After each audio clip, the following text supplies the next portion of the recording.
Jeremiah with Handloader TV, and welcome back to the channel. Today we have something very exciting for you. We have the Ruger 5.7 handgun, chambered in 5.7 by 28. And I think it's important to understand how this firearm functions and operates, especially if you're going to do any amount of reloading for it. And it'll help you better understand the thought process behind the handgun. So with that said, let's go ahead and dive right in. We'll show you how to disassemble it and how it functions. So here we have the Ruger 5.7. We'll go ahead and check it, make sure it's clear, which it is. And we'll go ahead and remove the magazine here. And what I like to do at this point is it has a little takedown pin here that needs to be pushed out. The magazine works great for that. So you just press it up against it until it clicks. Then we'll flip it over here. You simply pivot this takedown lever down till it clicks, and then from here you can go ahead and drop your slide, at which point it will simply pop right off. Here you have the barrel and the recoil spring and guide rod assembly, and you can simply pop that out, and there's the barrel. And there's your basic field strip for the Ruger 5.7. Now there's some things I want to point out here. In particular, the first thing is a safety thing. There's been a lot of internet claims about the Ruger being unsafe if dropped. It's not drop safe. Well, I want to go ahead and address that. We hand loaded a bunch of ammunition for this and we've shot it quite a bit. Never had any issues with it. And if you look here, here's where your firing pin is housed. And then if you look at the frame, you can see there's the hammer right there.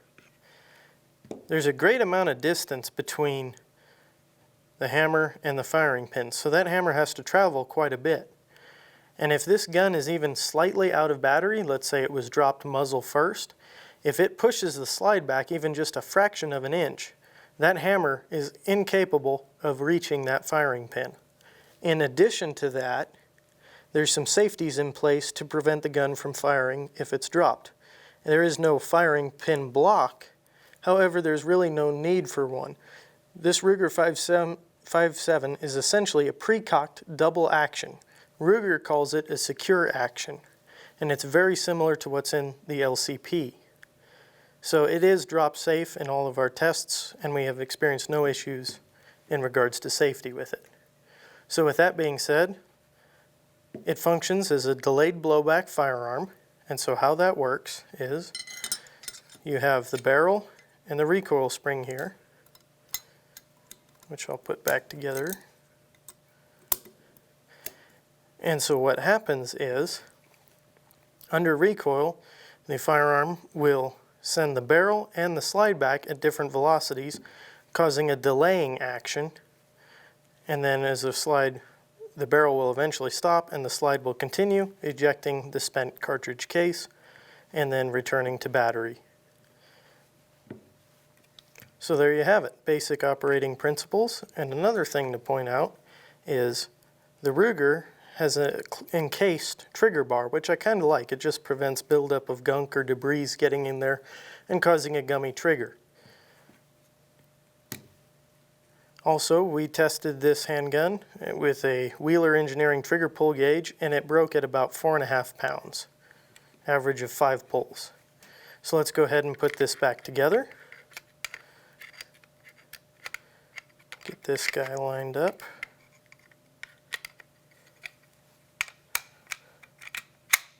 Right there. And then you can reciprocate the slide to the rear, lock it back, flip your takedown lever back up, and right here, one thing to note, you see it doesn't want to go back up. Simply push the barrel all the way to the rear, and it slides right up. Lock it back down, and you're good to go.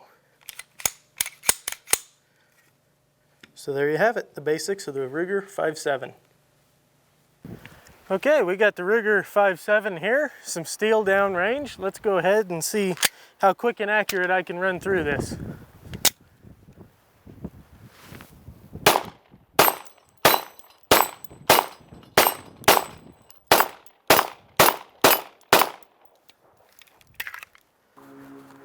So we went ahead and took our Ruger 5.7 handgun and we locked it down in this Ransom International handgun rest, which is a staple for accuracy testing in our industry. We've got a target set up here at 15 yards and we're going to go ahead and shoot a 5-shot group.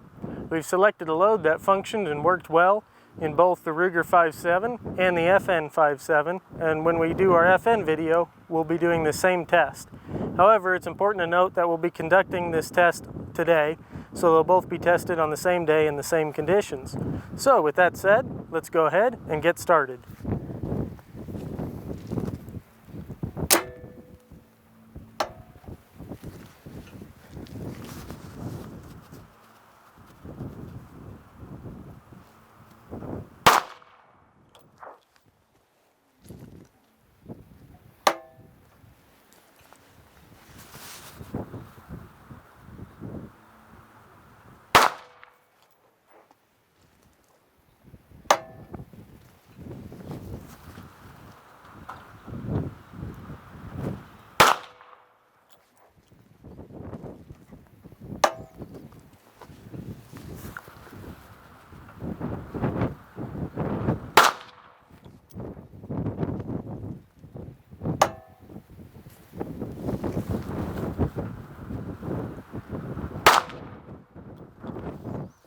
This is True Blue powder, a 5.3 grain charge in FN brass.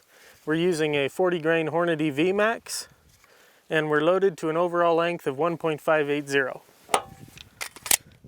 We'll see how this one does.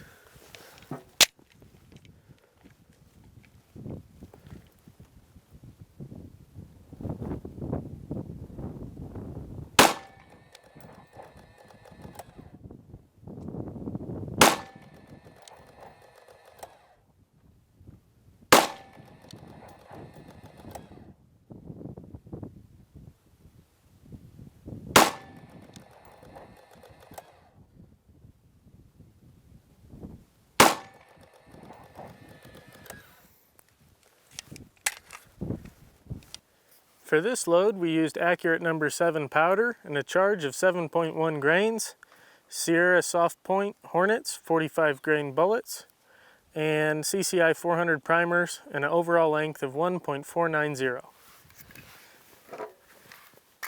Hopefully these guys will group.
So now we're changing it up a bit. We're using Vitavori N340 powder, a 4.3 grain charge, and a 35 grain Hornady VMAX bullet. We're loaded to an overall loaded length of 1.491, and we're using the same FN cases.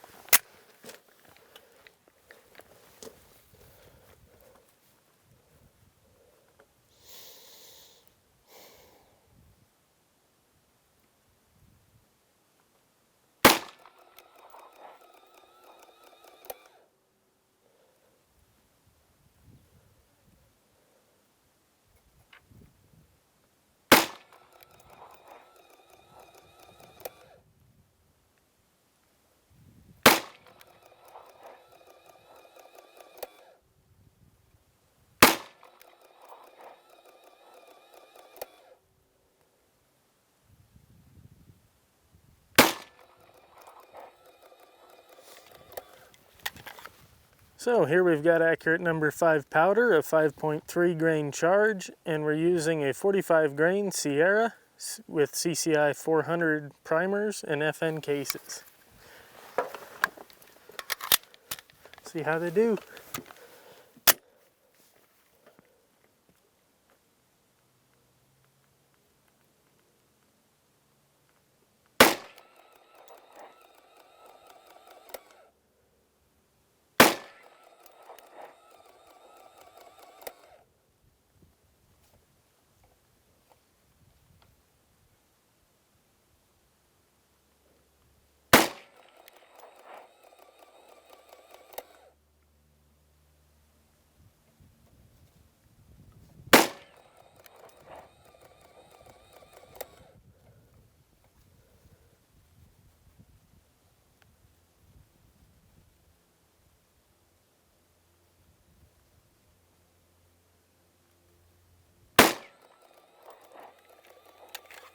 We just got back from the range, did a lot of testing with this Ruger 5.7. We put about 200 rounds of factory ammo through it without a single malfunction. And then on top of that, we put about 300 hand loads through the firearm, and we only had a single malfunction. And one thing to note on that particular malfunction was that particular bullet is a Sierra, and it has a little bit of a steeper ogive as compared to like a 40 grain Hornady VMAX. It's more tapered. And I've noticed with this particular firearm, the chamber tends to lend itself a little bit more to those more tapered ogive bullets. So 1 in 300, still not that bad, but something to note. And you can see it in the shooting footage for yourself. And before we move on to the footage and the targets and the review, I want to point out a couple things I initially noticed in shooting this handgun. Right off the bat, I like the grip. It felt really good in my hands. I've got somewhat large hands, but it feels really nice, and we're clear here. One thing I like is the 1911 style safety there. I can rest my thumb on it as I shoot, and I feel that just as a personal thing, it kind of helps me out, allows for faster follow-up shots, a little bit less muzzle flip. So that felt really nice. I like the fiber optic front sight. I like how both sights are dovetailed in so you can swap them easily. Ruger makes optic adapter plates for red dot sights. It should be noted anything over an ounce though can affect the functionality of the firearm. Now we put a lot of reloads through this particular handgun, and there's a couple of things I should point out when it comes to reloading for it. Sizing of your brass is very important. You want to make sure you get your sizing right, and you want to be careful of overall lengths. And we noticed in shooting this gun, and we are clear here, it is empty, if the slide is even a little bit out of battery, say like that much, you've got a dead trigger. It will not fire. And it may even sound like it's firing, but it's not. So what you got to do is make sure your brass is sized so that you don't have that issue. And also, I should point out, when it comes to hand loading for this particular gun, Ruger does not condone using reloads in this firearm. However, we were able to get ours to function properly and safely, and we were even able to exceed factory load performance, which of course is our goal when hand loading. So with that being said, we advise you to stick to a reputable data source. There's some good ones out there like Western Powders, Lyman, and LoadData.com. So we'd encourage you to check those out if you're going to reload for this cartridge. So with that all said, let's go ahead and we'll dive right into the targets. All of our testing was conducted at a range of 15 yards, and for our first target we took the Ruger and we strapped it into a Ransom International handgun rest. And during this test it was extremely windy. You'll even see maybe the target moving a little bit in the wind. And that grouped into a 1.48 inch group, roughly. And we picked a load that worked well in both our Ruger 5.7 and our FN 5.7. And we conducted testing for both those on the same day. Moving along to our next target, we used True Blue powder, one of my favorite powders for the 5.7. And we used a 5.3 grain charge and a 40 grain Hornady VMAX bullet. this particular firearm really liked the VMAXs, and it did really well with them. So all in all, pretty happy with that one. Moving along to the next target here, we used accurate number 7 and a charge weight of 7.1 grains. And just to kind of show you how 1/10 of a grain makes a difference in this particular cartridge, this grouped into 0.82 inches, and we used a 7.1 grain charge. However, when we fired the same load in the FN, it was all over the place. But if we dropped back our powder charge to 7 grains even, it grouped really nicely with the FN.